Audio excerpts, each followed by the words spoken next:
I think in a peacekeeping environment, I feel like I'm a kid in a candy store because I can function with other nations very easily. My name is Major Samson Young. I currently work with the MPC, Military Personnel Command here in Kalin Campus, Ottawa. I grew up in Laos until I was about 16 years old. And then we became refugees in Thailand for 2.5 years. Then in 1980, we accepted to Canada as refugee, settled in Ottawa in 1980.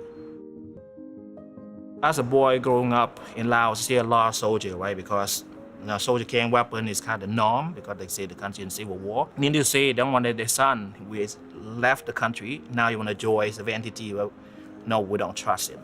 So I have to do a lot of convincing research and then say, Canadian forces not like that. We're governed by law, so there's no abuse of power authority. So it took me a long time to convince them. My friend, everybody in my family, all my friends except for one, they did again say I made a mistake. This is my point when I graduated from my basic training in Chilliwack. So I'm the student from that school, 1,128. I did some research about what it's like to be basic training because it's total difference than the civilian life, right? So people told me, say, don't be surprised if they wake you up in the middle of the night, make you run for 5K for no reason whatsoever. Luckily, that didn't happen. The first day we arrived in Chilliwack, we sit in the same room about 80 people or so.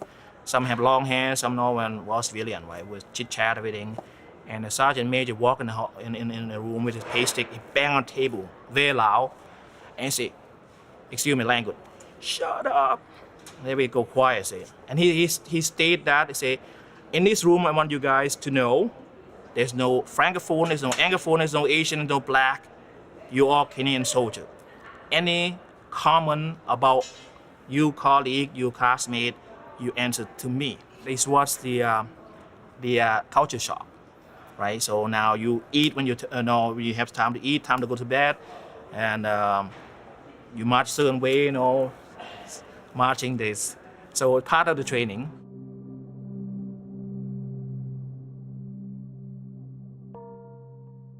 My deployment to Bosnia was called a LOT, L-O-T, Liaison and Observation Team.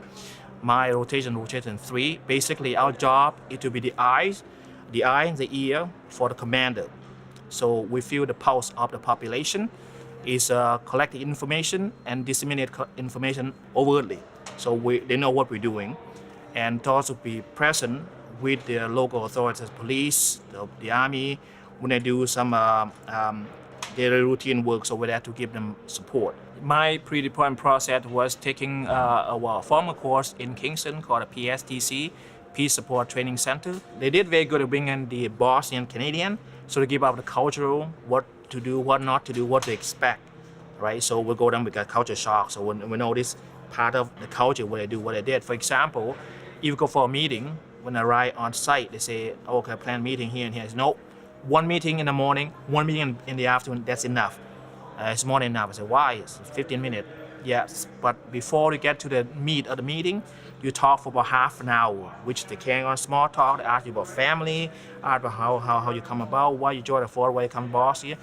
And you have to carry on small talk like that because part of the culture. Nothing come out from the meeting. So the meeting could be an hour and a half, but only about 15 minutes actually what you come for. This is one of the church. I have a picture of this, but also not just the church, but the mosque.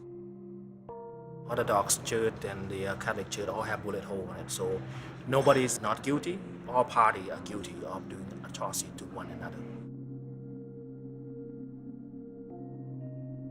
From time to time, we collect weapons from the local population and do a destruction.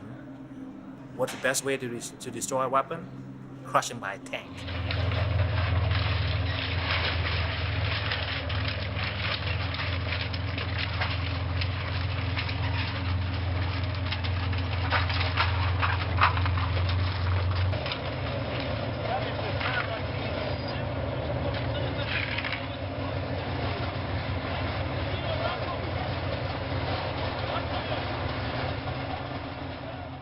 I see a lot of poverty due to war. So I went to some village and I see the house abandoned and bullet hole all over the place. Some village we go to are completely vacant, nobody left.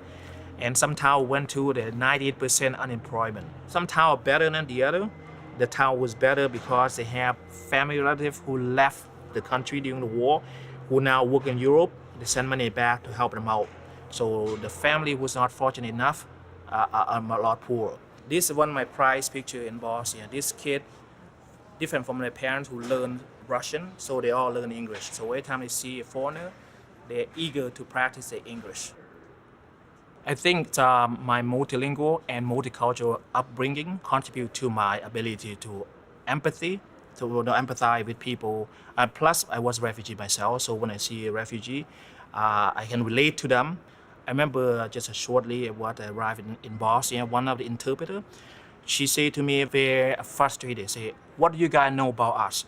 You came here for 6 months and you leave, and you guys come in and repeat the same story over again. What do you know about us?" I said, "Well, first of all, I was a refugee." And right away she apologized, "I'm sorry, no." So right there, our relationship built on that. Okay, here's a guy who have gone through what we have gone through. So that's why we still be friends today. She lives in the States now.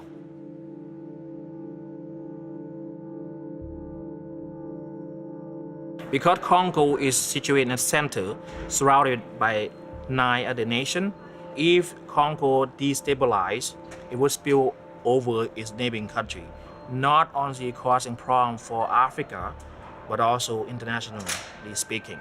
So that's why a stabilized, prosperous Congo is good for everybody. MONUSCO is in French is Mobilisation Organisation des Nations Unies pour la Stabilisation au Congo. So stabilization in Congo is involved with, at that time, about 58 nations with over 20,000 civilian military. It was and still is the largest UN operation undertaking in the world. The DD-RRR basically, because they understand that it is soldiers that join the armed group or they get tired of fighting, if they give up their arm and they send back home and have no job, chance that they might rejoin again. So the DD-RRR is giving them skill to train them. So any skill they do, normally woodworking or soldering, whatever, and send them back home so they have the skill to market themselves. So the chance for them to go back and join the armed group is minimized. Each UN camp would have to accept the ex-combatant. They want to give up arms. So my job in my team to go evaluate if the camp is up to standard. Do we have bed, do we have water, do we have food, do we have medication if those guys come in. The pre-deployment for Congo is similar, but also we have to take into account what if you negotiate with warlord. We have some mock-up with officers who were there before, came to play in the warlord, for example, or I like to watch, something like that. How you react to that. Should you give him? If you don't give him the watch, maybe there's no negotiation, maybe you keep your hostage.